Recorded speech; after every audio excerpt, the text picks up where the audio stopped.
He dragged the janitor onto the stage to humiliate her. He told the crowd she smelled like bleach and poverty, and handed her the microphone just to turn her into a joke for the live stream. He thought she would choke. He thought she would cry. But he forgot one simple rule of the streets. Hunger creates monsters. When the beat dropped, the girl in the dirty uniform didn't just rap. She delivered a freestyle so lethal that by the time she put the mic down, the billionaire owner of the studio walked up, shook her hand, and fired the producer on his own stage. Welcome back to Melanin Tales TV, where we expose the truth the industry tries to hide. Today's story is a brutal reminder that you can buy a suit, but you can't buy a soul. They call them the help. The invisible workers who clean up the mess while the stars drink the champagne. But what happens when the person scrubbing the floor has more talent in her pinky finger than the man running the show? Hit that like button if you believe in instant karma, and subscribe right now, because the gatekeeper is about to learn that when you try to bury a seed, you only help it grow. Welcome to the Future Stars Gala, the single most important night in the music industry. A place where dreams are manufactured, legends are crowned, and a glass of water costs more than your rent. Tonight, the room is filled with billionaires, influencers, and the architects of culture. They are the people who run the world. And then there are the ghosts, the people who make sure the champagne never stops flowing and the floors stay clean, the people who are paid to be invisible. Meet Nia. She is 20 years old, and right now, she is invisible. While the elites sip Prosecco above her head, she is on her knees, scrubbing a drop of Merlot out of a Persian rug that costs $40,000. Nia wasn't just cleaning, she was writing. In her head, the rhythm of the brush against the carpet was a beat. The chatter of the crowd was a melody. She had a library of verses stored in her mind, written on napkins, on receipts, on the back of her hand. But the world didn't see a lyricist. They saw a maid. Nia stared at her phone screen. A text message from the pharmacy warned her that her little brother's asthma medication was ready for pickup, but the copay was $45. That was 3 hours of work. Her brother, Malik, had bad asthma, and without that inhaler, the air in their damp apartment felt like breathing through a straw. She shoved the phone back into her pocket and scrubbed harder, her jaw tight. She wasn't here for the glamour. She was here for the survival. She was a mercenary in a war against poverty, and her only weapon was a bottle of spray cleaner. While Nia was scrubbing the floor, the man responsible for the mess was walking the red carpet. This is Marcus. They call him the gatekeeper. If you want to be a star in this city, you have to kiss his ring. He hasn't produced a hit song in 4 years, but he's a genius at producing hype. He bragged to reporters about cleaning up the game, claiming he was bringing class back to hip-hop and curating a vibe, dismissing anything else as ghetto noise. Jack stepped out behind Marcus. He was Marcus's Frankenstein monster, a kid from the suburbs whom Marcus had repackaged as a street poet. Jax couldn't write a bar to save his life, but he could follow orders. And tonight, he was Marcus's ticket back to the top. But money can't buy respect. And when Big T arrived, the difference between a salesman and a legend became very clear. Big T, the godfather, the man who wrote the soundtrack to The Streets, didn't need to shout. His presence was loud enough. He ignored the cameras and looked bored by Marcus's desperation, warning him that the streets were hungry for real food, not plastic. Back inside, the room was filling up. The air was getting thin. Nia grabbed her heavy bucket, trying to navigate through a sea of elbows and expensive handbags to disappear into the service corridor. A woman in a massive ball gown backed up without looking and bumped into Nia, causing water to splash onto her heel. The woman recoiled in disgust, complaining about the help being in the way, more concerned about her shoes than the person she had hit. Rick, the catering manager, materialized instantly. He didn't care about accidents. He cared about optics. He dragged Nia roughly into the shadows, hissing that she was supposed to be invisible. He scolded her, telling her he couldn't have clumsy girls messing up the aesthetic in front of investors and legends like Big T. The word ghetto stung Nia more than the grip on her arm, but she pleaded for her shift, desperate for the money for her brother's medication. Rick leaned in close, red-faced and sweaty, delivering his ultimatum. He told her to stop acting like she belonged in the projects and start acting like she belonged in the service industry. One more mistake, one more dropped glass, one more noise out of her, and she would be fired without pay. She would walk home with nothing. Nia swallowed her pride and agreed, holding back tears. She was sent to the stage with a tray, ordered to keep her mouth shut. She promised to be silent. She promised to disappear. But destiny has a funny way of handing a microphone to the person who has the most to say.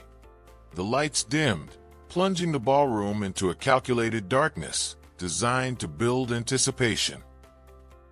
A single spotlight sliced through the gloom, landing center stage where Marcus stood, arms wide, soaking in the attention like a lizard basking in the sun. He wasn't just introducing an artist. He was unveiling a monument to his own genius. He gripped the microphone, his voice booming with the practiced cadence of a revival preacher selling salvation. He told the room of billionaires and tastemakers that they were about to witness the evolution of the genre, a sound so pristine and marketable that it would wash away the grit of the streets forever. He called it the future of hip-hop. He called it Jax. As Marcus retreated into the shadows, the stage exploded with pyrotechnics. Smoke billowed outward, rolling over the front row of VIP tables, and from the haze emerged the product. Jax looked the part, engineered to perfection.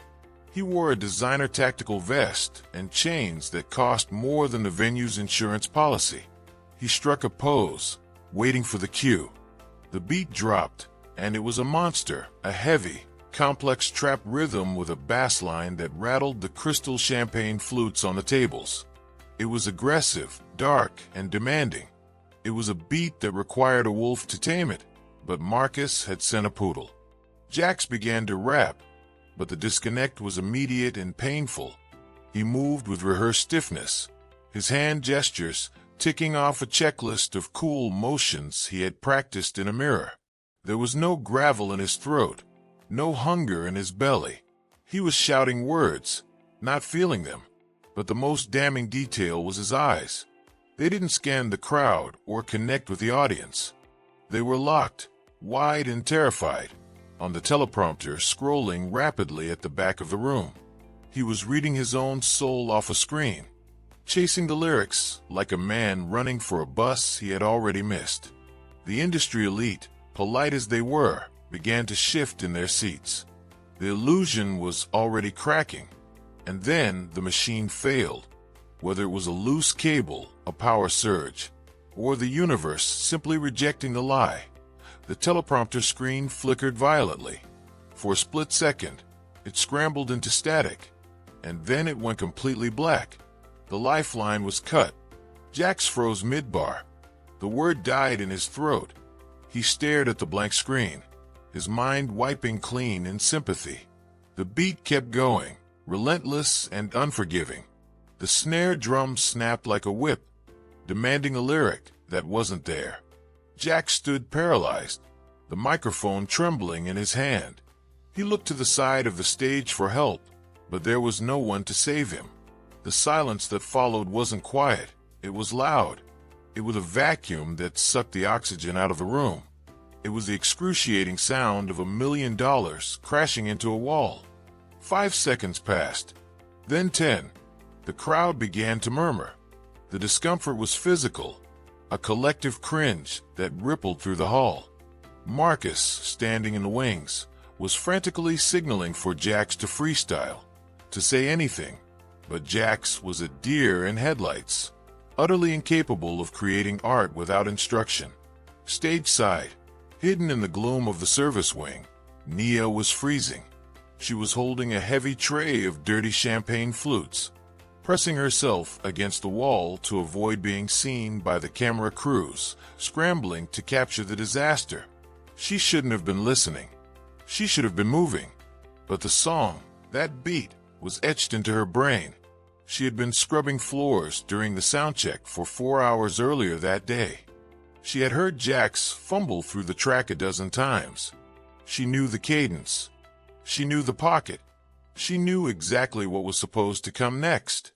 The gap in the music felt like a physical itch she had to scratch.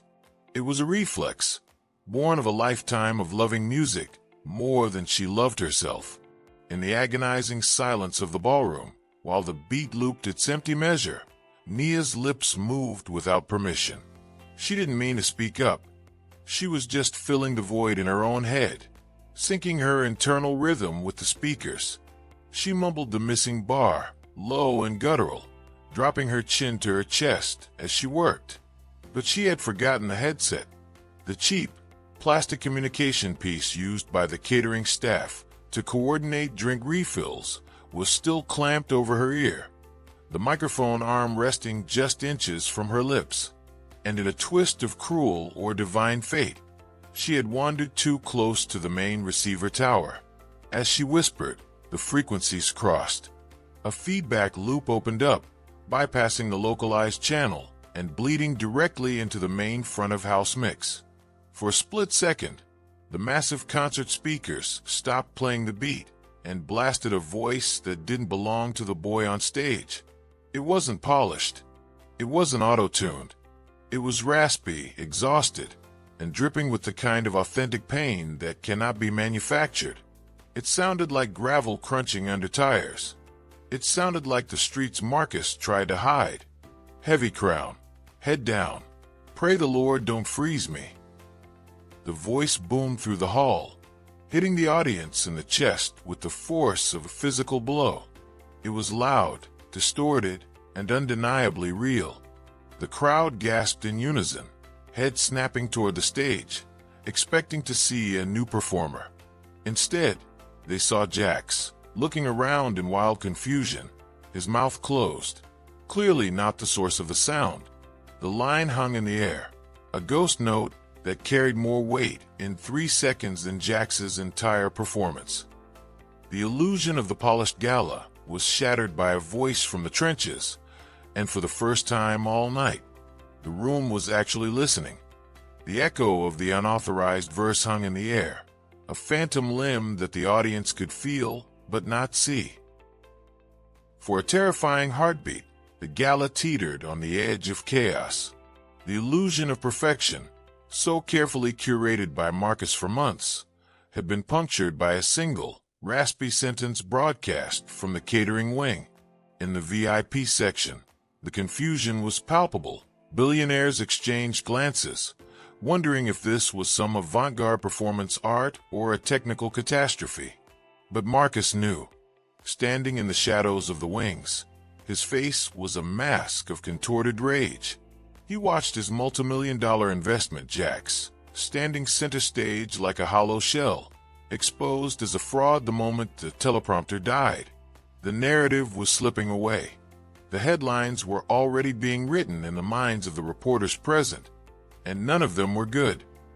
Marcus didn't just walk onto the stage, he invaded it.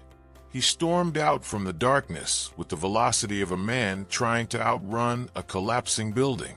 He snatched the microphone from Jax's trembling hand with such force that the feedback squealed, a sharp electronic shriek that made the front row wince. He didn't look at Jax. He didn't offer a reassuring pat on the shoulder or a whisper of encouragement. In Marcus's mind, Jax was already dead weight, a broken toy to be discarded. Marcus needed a new focal point, a scapegoat to bleed, so that his reputation could survive the night. He needed to deflect the smell of failure before it settled into the upholstery. He scanned the perimeter of the stage with predatory intensity, his eyes hunting for the source of the anomaly. He looked past the sound booth, past the VIP tables, and drilled his gaze into the service shadows stage left. And there, Frozen against the velvet curtains, like a deer caught in high beams, was Nia. She was paralyzed, her hand still hovering near the microphone of her headset, the heavy tray of dirty glassware trembling in her grip. The red light on her battery pack was blinking, a silent beacon of guilt. She looked small, terrified, and utterly out of place, a smudge of gray reality in a room of technicolor fantasy. A cruel, calculating smile flickered across Marcus's face. He realized in that split second that he couldn't erase the glitch, but he could reframe it. He could turn a disaster into a spectacle. If he made the interruption seem like the delusional act of a jealous nobody, he could cast Jax as the victim and himself as the benevolent, amused king. His ego, bruised and bleeding, demanded a sacrifice. "Stop the music," Marcus bellowed, his voice booming through the PA system, cutting through the murmurs of the crowd. The DJ killed the beat instantly, leaving the room in a heavy, suffocating silence. Marcus raised a manicured hand and pointed a finger directly at the service wing, the gesture sharp as a knife. "You, the girl with the trash can. Turn the house lights up. Right there." The lighting technician, confused but obedient, swung the main spotlight away from center stage. The beam swept across the floor and slammed into Nia. The sudden brightness was blinding, stripping away her anonymity in a fraction of a second. She gasped, shrinking back, but the wall was behind her. There was nowhere to hide.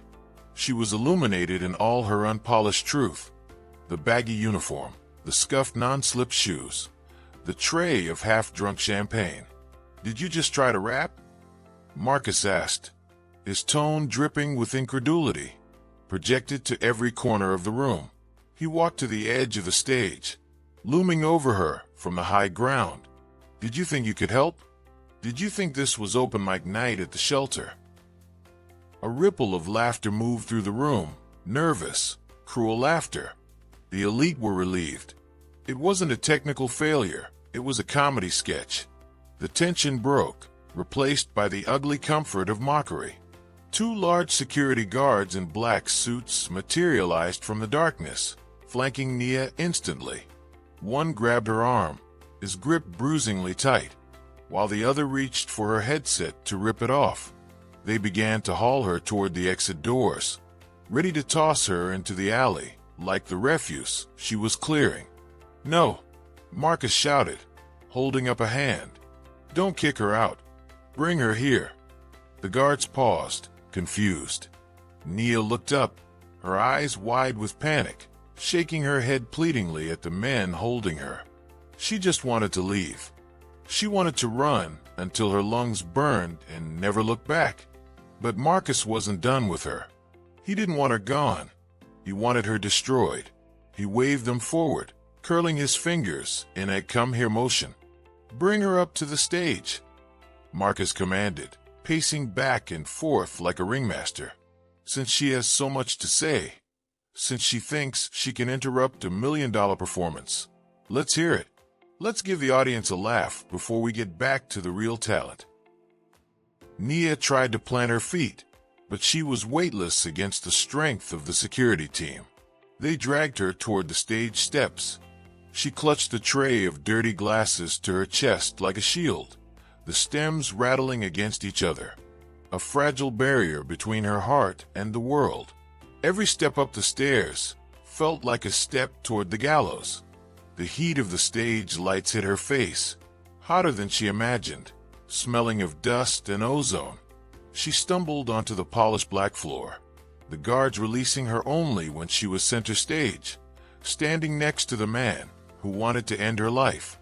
She kept her head down, staring at the reflection of her worn-out shoes in the glossy floor, wishing the ground would open up and swallow her whole.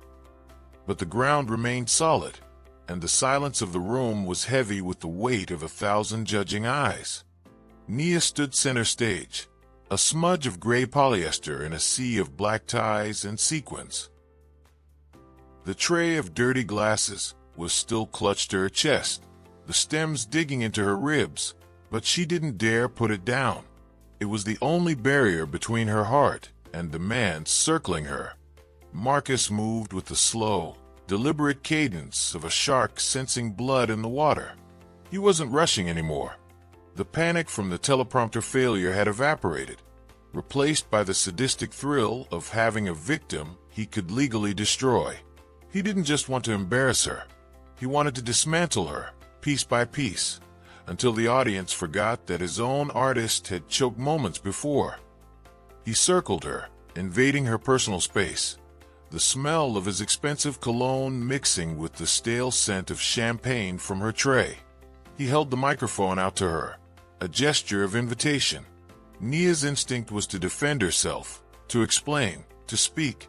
She leaned forward slightly, her lips parting, reaching for the silver mesh of the mic. But just as she began to make a sound, Marcus snatched it away. It was a playground trick, childish and cruel, but magnified by $1 million sound system.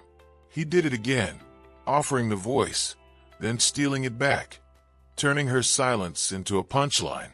The audience chuckled, the sound rippling through the dark like a cold draft. They were relieved to be laughing at someone instead of feeling uncomfortable for someone. Marcus turned to the crowd, gesturing at Nia with a theatrical sweep of his arm. He treated her like a zoo exhibit, a curiosity to be examined and discarded. He pointed the microphone at her stained uniform, the oversized trousers that bunched at her ankles, and the apron heavy with cleaning supplies. He asked the room if this was the new high fashion, mocking the very clothes that allowed him to keep his gala pristine. He marveled at the grease stains and the bleach spots, framing her poverty as an aesthetic failure, a lack of taste rather than a lack of funds. He stripped away her dignity layer by layer, inviting the billionaires in the front row to sneer at the person who scrubbed their toilets. Then, he went for the jugular. He attacked her voice. He told the audience he had heard that guttural noise she made earlier, that interruption from the shadows. He leaned in, his voice dropping to a patronizing faux whisper that boomed through the speakers. He dissected her accent, weaponizing her cadence against her. He guessed aloud about her origins, painting a caricature of public housing, broken elevators, and government checks. He asked if she had even finished high school, equating the rhythm of her speech with a lack of intelligence. To him, she was a stereotype, a statistic that had wandered into a sanctuary of success. He mocked the art form itself. He asked her if she thought rapping was easy, if she thought it was just rhyming cat with hat. In the shower, while waiting for the hot water to run out, he belittled the craft, positioning himself as the gatekeeper of complexity, while simultaneously pushing a pop artist who couldn't function without a teleprompter. He asked if she really believed she belonged on a stage with professionals, with people who mattered, with people who had names. The cruelty was precise and practiced. He was trying to crush the dream before she even realized she had one. The laughter from the floor grew louder, fueled by the open bar and the mob mentality. It was a jagged, ugly sound. But not everyone was laughing. In the VIP section, the godfather of the genre sat motionless. Big T watched the spectacle with eyes hidden behind dark glasses, his face unreadable. He didn't smile. He didn't jeer. He looked at Marcus with the annoyance of a man watching a child torture an insect. He saw the bully, and he saw the fear, but he remained silent, waiting to see if the insect had a sting. Marcus, sensing he had the room in the palm of his hand, moved in for the kill. He stepped into Nia's personal space, so close she could feel the heat radiating off his suit. He turned his back to the audience, shielding his face from the cameras for a brief second, creating a private hell within the public one. He leaned down, bringing his lips inches from her ear, the microphone lowered so the room couldn't hear the venom he was about to spit. He whispered the truth of what he saw. He told her she was nothing. He told her she was invisible, a stain he hadn't wiped up yet. He commanded her to lift her head, not to fight, but to surrender. He ordered her to apologize to the crowd, to beg forgiveness for wasting their precious time with her existence. He pulled back, a smirk plastered on his face, and shoved the microphone into her chest, waiting for her to break. Nia stood on the precipice of total collapse. The microphone in her hand felt heavy, like a loaded gun she didn't know how to use, while the tray of dirty glasses in her other arm anchored her to her reality as a servant. She looked out into the ocean of the ballroom and saw a nightmare in high definition. Every face was a mask of amusement or pity. She saw the phones raised like votive candles, hundreds of black rectangles recording her destruction in 4K resolution. She knew what was happening. In real time, she was becoming a meme, a digital punchline that would circulate on social media long after she was fired. The humiliation burned under her skin, hot and prickly. Her throat tightened, and the apology rose to her lips like bile. It was the safe route. It was the exit strategy. All she had to do was say she was sorry, bow her head, and walk off stage into oblivion. She would lose her job, yes, but she would keep the scraps of her dignity. She took a breath, ready to surrender, ready to confirm everything Marcus had just said about her. But before she could speak, her eyes drifted past the blinding glare of the spotlights and locked onto the VIP section. In the center of the chaos, sitting like a stone statue in a river, was Big T. He wasn't holding up a phone. He wasn't laughing. He wasn't whispering to his neighbor. He was leaning forward, his chin resting on his hand, watching her with an intensity that sucked the air out of the room. He wasn't looking at the uniform. He was looking at the eyes. In his gaze, Nia didn't see mockery. She saw expectation. He was waiting. The legend who built the genre from nothing was waiting to see if she would fold or if she would fight. That look severed the cord of her fear. Nia turned her head slowly to look at Marcus. He was standing there with that smug, plastic grin, checking his watch, waiting for her to grovel. And in that moment, the shame evaporated, replaced instantly by a cold, crystalline anger. She realized that Marcus wasn't a king. He was a gatekeeper who had lost his keys. He represented every rejection she had ever faced. He was every teacher who told her she was too loud, every manager who told her to smile more, every person who treated her poverty like a character flaw. He wanted her to apologize for existing. He wanted her to apologize for having a voice that didn't fit his algorithm. Nia tightened her grip on the microphone. She didn't bow. She didn't shrink. She looked Marcus dead in the eye, her expression hardening into concrete. "I don't apologize for the truth," Nia said. Her voice shook on the first syllable, a tremor of nerves, but by the end of the sentence, it was steady, magnified by the sound system until it rattled the silverware on the tables. The room went quiet. The laughter died in the throats of the elite. It wasn't the response they were trained to expect from the help. Marcus blinked, his grin faltering for a fraction of a second before his ego rushed in to patch the crack. He threw his head back and laughed, a loud, performative guffaw meant to signal to the room that he was still in control. "The truth," Marcus repeated, chuckling into his own mic. "You think you know the truth? Okay, let's test that theory." He spun toward the DJ booth, snapping his fingers. "DJ, drop the Widowmaker beat," Marcus commanded, his voice dripping with malice. "You know the one Jax couldn't flow on, the one we scrapped because it was too complex for a commercial audience. Let's see if the janitor can handle a real BPM." The DJ hesitated for a second, looking at Nia with a grimace of sympathy, but Marcus shot him a look that promised unemployment. The DJ nodded and cued the track. The sound system exploded. This wasn't the radio-friendly, melodic trap beat from earlier. This was a sonic assault. It was the Widowmaker, a legendary, unreleased instrumental known in the industry for being unwrappable. It was fast, aggressive, and disjointed.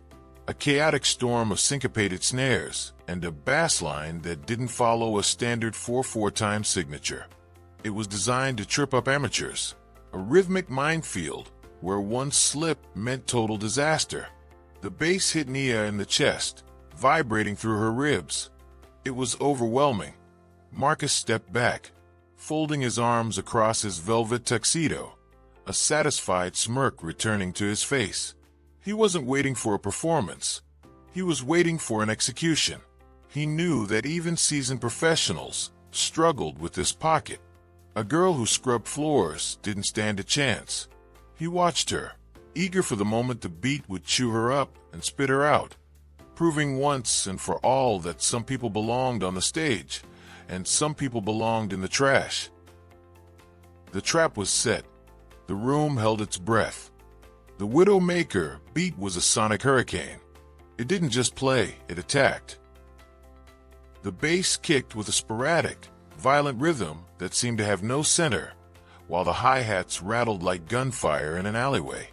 It was designed to disorient, to throw a rapper off balance, and leave them scrambling for a pocket that didn't exist. To the audience, it sounded like chaos. To Marcus, it sounded like victory. He stood with his arms crossed, his chin high, watching the girl in the gray uniform drown in the noise. He waited for the stutter, the panic, the inevitable silence that would prove his point and allow him to reclaim his night. Nia felt the floor vibrating through the thin soles of her non-slip shoes. The lights were blinding, burning through her eyelids, a wash of red and blue violence. The smell of the room, expensive perfume, stale champagne, and the acrid tang of Marcus's cologne was suffocating. She couldn't do this here. She couldn't rap to these people. They were aliens. They were predators. If she stayed in this ballroom, she would die. So she left. Nia closed her eyes. The darkness was instant relief. In her mind, she wasn't on a stage in front of millions. She deleted the tuxedos. She deleted the cameras. She deleted Marcus. She transported herself back to the only place she felt safe, the tiny, damp bathroom of her grandmother's apartment, where the acoustics were perfect and the mirror didn't judge. She imagined the peeling paint on the walls. She imagined the sound of the dripping faucet. She imagined the struggle that lived in the marrow of her bones. The first 4 bars of the beat slammed by. Nia said nothing. She stood motionless, head bowed, the microphone limp in her hand. Marcus's smirk widened into a grin of pure sadism. He turned slightly toward the VIP section, shrugging his shoulders as if to say, "I told you so." A wave of second-hand embarrassment washed over the crowd. They looked away, checking their phones, ready for the train wreck to end. The silence from the girl was the surrender they expected. But Nia wasn't surrendering. She was listening. She was dissecting the chaos. She ignored the confusing bass line and hunted for the snare. It was buried deep in the mix, a sharp, metallic crack that hit on the offbeat. It was elusive, but it was there. Crack. There it was. Crack. She locked onto it. Crack. She breathed in. Nia opened her mouth, and the silence died. She didn't start with a shout. She started with a whisper that cut through the bass like a razor blade. She didn't try to match the chaotic energy of the beat. She anchored it. She rode the pocket with a lazy, heavy cadence that dragged behind the snare, a style that was purely, unapologetically from the streets. She didn't rap about popping bottles or driving foreign cars. She rapped about the bleach. She described the chemical burn on her knuckles from scrubbing the floors these people walked on. She painted a picture of the invisible line between the kitchen and the ballroom. She spoke about the nausea of carrying trays of filet mignon to tables, while her own stomach growled with hunger. The cruel irony of serving abundance while starving in plain sight. The flow was relentless. It wasn't the polished, rhyming dictionary pop rap that Marcus manufactured. It was storytelling. It was ugly. It was real. She used the slang he hated, the cadence he mocked, and she turned it into poetry. She weaponized her ghetto accent, leaning into the hard consonants, letting the rasp in her voice rasp against the microphone. Marcus's grin froze. His arms, previously crossed in confidence, slowly uncrossed.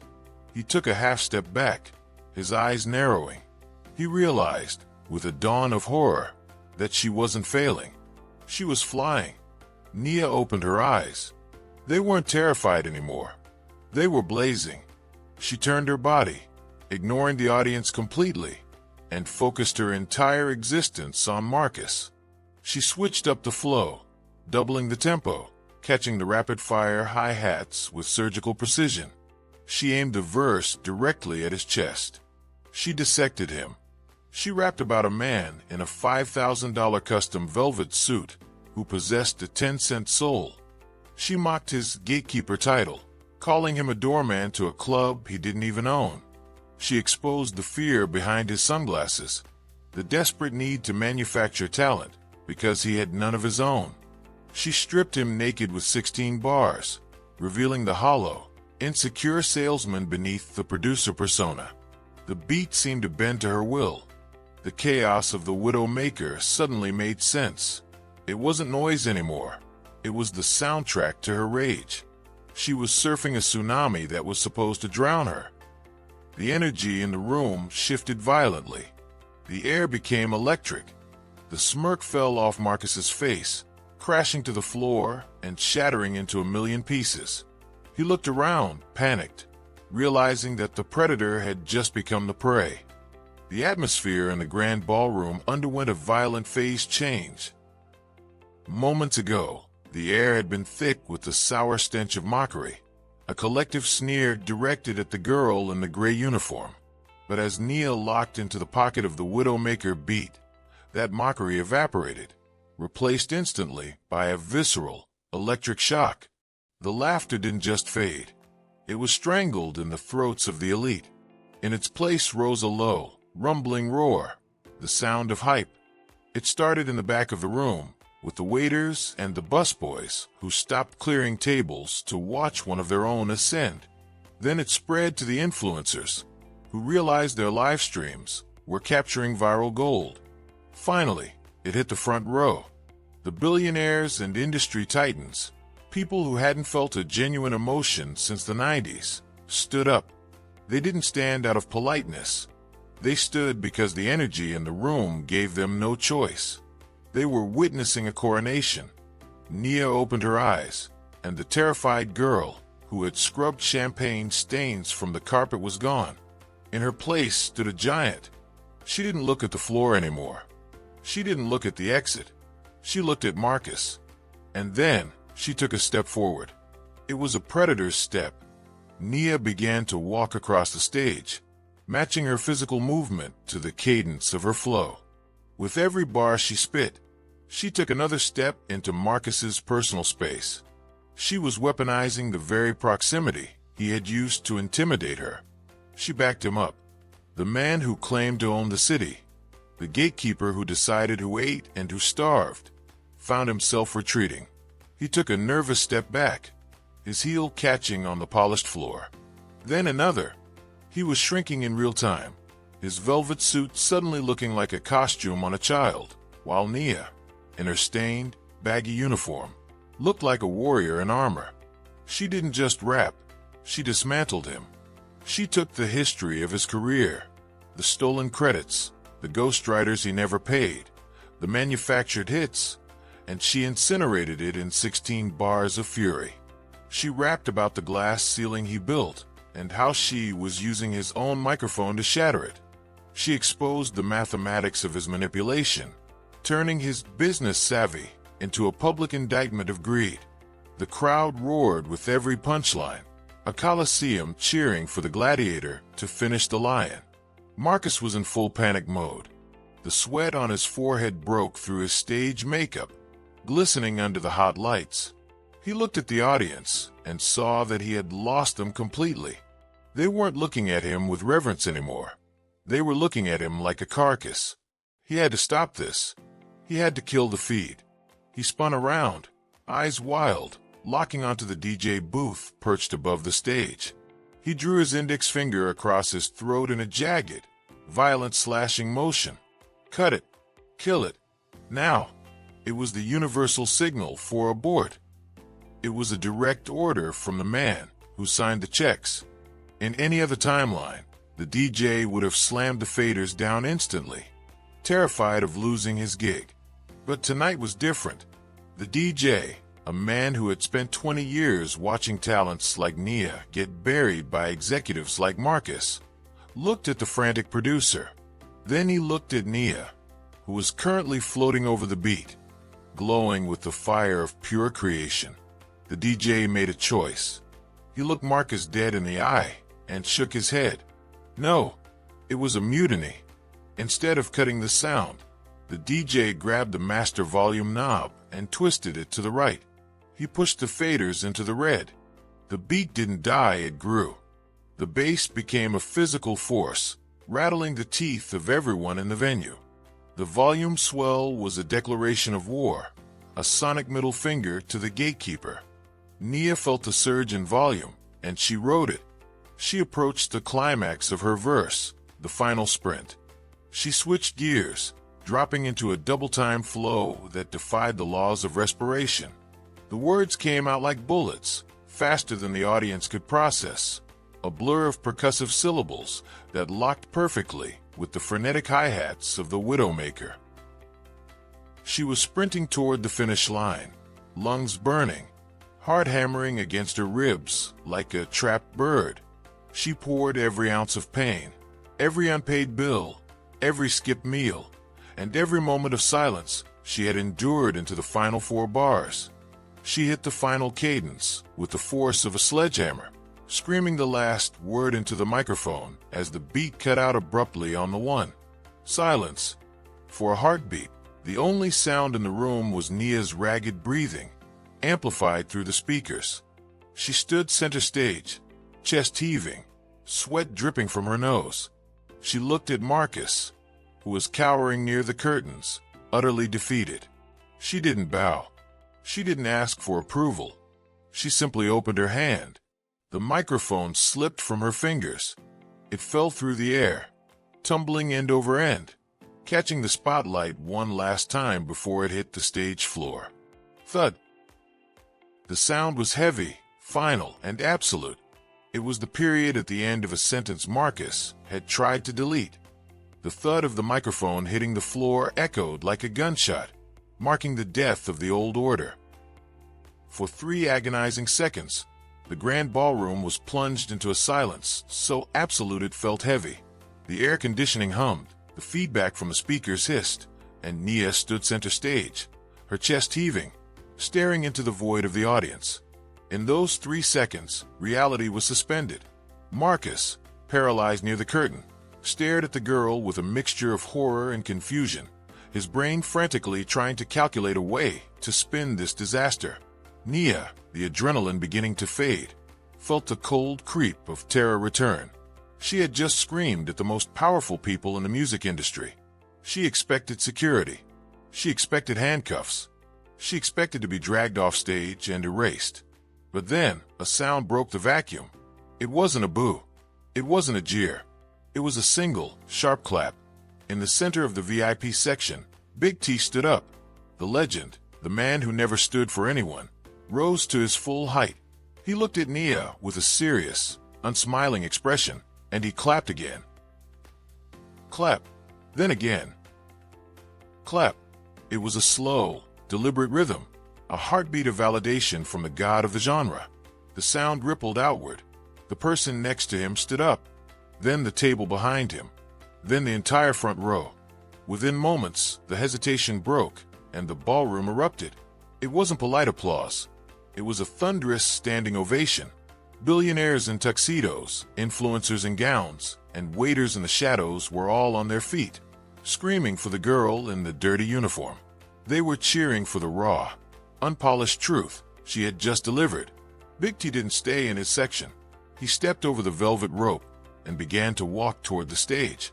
Marcus saw him coming and straightened his tie, a desperate delusion taking hold of his mind. He convinced himself that Big T was coming to restore order, to help him escort the crazy janitor away.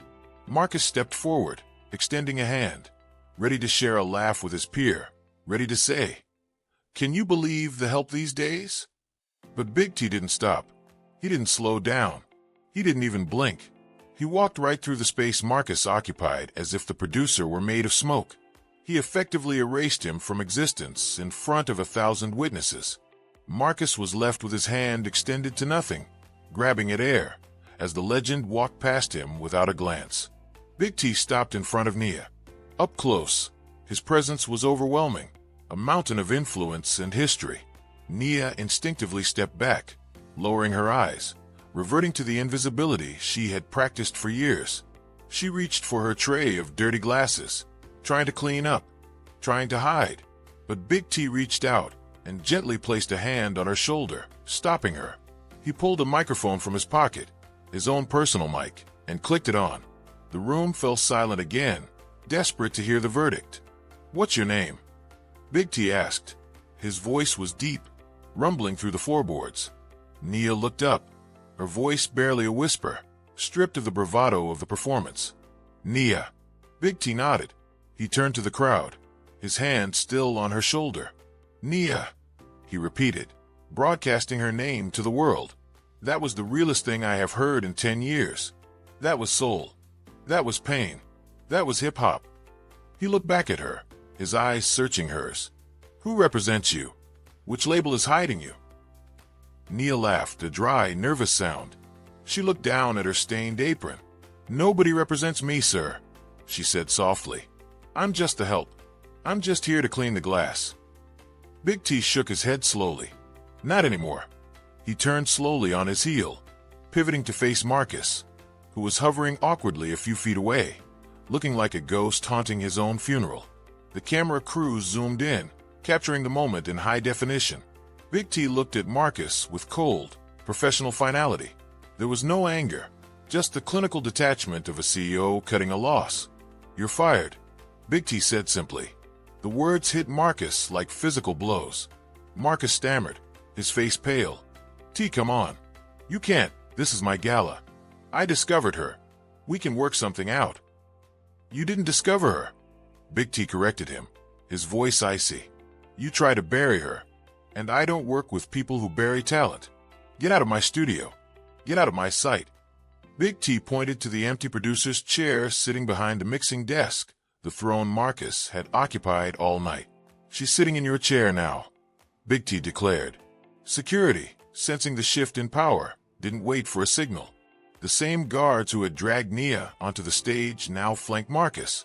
They took him by the arms, ignoring his protests, and began to escort him toward the exit. As he was dragged away, shouting threats that no one listened to, Nia stood center stage, the applause rising around her once again, realizing that the uniform she wore was no longer a costume of servitude, but the armor of a survivor who had just won the war. The moment the words "you're fired" left Big T's lips, the spell of Marcus's power was broken forever. But a narcissist does not go quietly into the night, and as the reality of his termination settled in, Marcus's brain performed a frantic, desperate somersault. He looked at the cameras swarming Nia. He felt the wind of public opinion blowing against him, and he tried, one last time, to hijack the narrative. He began shouting over the thunderous applause, forcing a manic smile as he lunged toward the reporters. He claimed that this was exactly what he had planned, screaming that he was the architect of the moment, that the teleprompter glitch was a test he had orchestrated to push a diamond in the rough to greatness. He demanded credit for the miracle he had tried to prevent, desperate to attach his name to the rising star before she ascended beyond his reach. But nobody was listening to the architect anymore. They were listening to the music. Two burly security guards, men Marcus had likely underpaid and mistreated for years, gripped him by his velvet elbows with the firm, unsympathetic hands of karma. They didn't escort him down the stairs with the dignity usually reserved for an executive. They hauled him away, like contraband. He screamed at them to unhand him, invoking his title and his connections, demanding that Big T correct this misunderstanding. But his protests were swallowed by the cheering crowd. They didn't drag him out the front door, where the paparazzi were waiting to capture the exits of the famous. That flashbulb glory was reserved for the stars. Instead, they marched him past the kitchen, past the dishwashing station where Nia had spent her evening, and kicked him out of the back loading dock. The heavy metal door slammed shut with a finality that echoed in the alleyway. Marcus stumbled into the darkness, landing in a puddle of dirty water near the dumpsters, brushing garbage off his $5,000 suit. He was finally where he had tried to keep Nia, outside looking in. Inside the ballroom, Nia's life was accelerating at the speed of light. The clip of her performance, the Widowmaker freestyle, had hit the internet before she even stepped off the stage. It moved through the digital world like a wildfire, leaping from platform to platform. 50 million views in 60 minutes. The hashtag the janitor raps was trending #1 globally, beating out the gala itself. The world didn't care about Jax or the manufactured pop stars Marcus had tried to sell them. They didn't care about the fashion or the red carpet. They cared about the girl who turned a mop bucket into a pulpit. Amidst the chaos of her coronation, Nia pulled her phone out of her apron pocket, her mind still tethered to the struggle she had lived in for so long. She saw the text message from the pharmacy warning her that the hold on her brother's asthma medication was about to expire. It was a $45 problem in a room full of billionaires. She looked at Big T, anxiety clouding her moment of triumph, and whispered that she had to leave to pay the copay. Big T simply smiled gently and told her to look at her phone again. When she checked her banking app, the numbers didn't make sense. A wire transfer for an advance royalty had just cleared. $500,000. In one night, she hadn't just earned enough to pay for the medicine. She had earned enough to buy the pharmacy. The crushing weight of poverty that had defined her entire adult life evaporated in a single notification. Time in the music industry moves fast. A year can turn a pauper into a prince, and a king into a court jester. 12 months later, the city skyline had shifted, and on the corner of Broadway and 42nd Street, a new face looked down on the metropolis. A massive digital billboard lit up the night, displaying Nia in high definition. She looked stunning, draped in a high-fashion gown that cost more than Marcus's car, but she hadn't compromised. Her hair was styled in intricate, beautiful braids, worn like a crown of heritage. The headline read, "The Voice of the People." Nia hadn't changed to fit the industry. The industry had changed to fit Nia. She hadn't hired a ghostwriter or fixed her accent. She had kept the grit, the pain, and the truth, and the world loved her for it. She was no longer the ghost in the machine. She was the machine. But for every rise, there is a fall, and gravity is a cruel mistress. At the entrance of Club Ascension, the hottest spot in the city, a man stood arguing with the doorman in the pouring rain. His suit was wet, an old velvet jacket that was slightly frayed at the cuffs. He looked tired, his eyes darting around the line, searching for a recognition that wasn't there. It was Marcus. He was begging the bouncer to check the list again, invoking his old nicknames, claiming he used to own the town. He was desperate, clutching the velvet rope, promising that he could bring value, that he just needed 5 minutes to network, that he just needed a meeting. He was doing exactly what he had mocked Nia for a year ago, begging for a seat at a table he used to set. The bouncer, a massive man with arms like tree trunks, looked down at Marcus with zero recognition. He didn't see a gatekeeper. He saw as Ben, a relic of an era that died the night the teleprompter failed. He wore large noise-canceling headphones around his neck, and as he sighed, he lifted one ear cup to hear Marcus better. Music leaked out into the rainy street. It wasn't just any song. It was Nia's voice, booming over a heavy trap beat, rapping about heavy crowns and heads held down. Marcus heard it and froze. The voice that had ended his career was now the soundtrack to his rejection. It was inescapable, playing in every car, every store, and every club he tried to enter. Marcus whispered in disbelief, asking if the bouncer was listening to her. The bouncer nodded, confirming that Nia was the truth, that his little sister and his grandmother listened to her, that everybody listened to her. He put his headphones back on, drowning out Marcus's desperate pleas with Nia's bars. He unhooked the velvet rope, not for Marcus, but for a group of kids wearing Team Nia t-shirts who walked right past the former producer. The bouncer leaned in, blocking the entrance with his massive frame, and delivered the final verdict. He told Marcus the list was full.